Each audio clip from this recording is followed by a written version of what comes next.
আচ্ছা, আপনি কি গুগল ম্যাপ দেখে বিভিন্ন সময় অচেনা এলাকায় যান? দাঁড়ান, একবার এই খবরটি দেখুন, কারণ এ ঘটনা আপনার সঙ্গেও ঘটতে পারে। বিপদ বিপদ বিপদ পিছু ছাড়ছে না।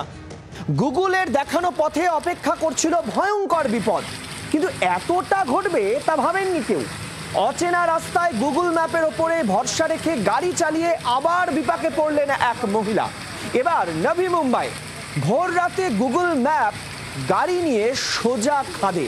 ঘটনাটি ঘটেছিল, তারপর সমুদ্র নিরাপত্তা রক্ষীরা তাকে উদ্ধার করেন। দ্রুত মহিলাকে উদ্ধার করেন তারা। গাড়িটিও ক্রেন দিয়ে তোলা হয় খাদ থেকে। মহিলা জানিয়েছেন, মহারাষ্ট্রের বেলাপুর থেকে উলাওয়ে যাচ্ছিলেন তিনি। গুগলের নির্দেশ মেনে সেতুর পাশের রাস্তা দিয়ে যাওয়ার পথে গুগল ম্যাপ দেখায় এই খাদেই নাকি রাস্তা। তারপর খাদে পড়ে গাড়ি, আর তার ছবি আপনারা এই মুহূর্তে দেখছেন। কি ভয়ঙ্কর! বাংলার আওয়াজ, বাঙালির আবেগ, জি 24 ঘন্টা।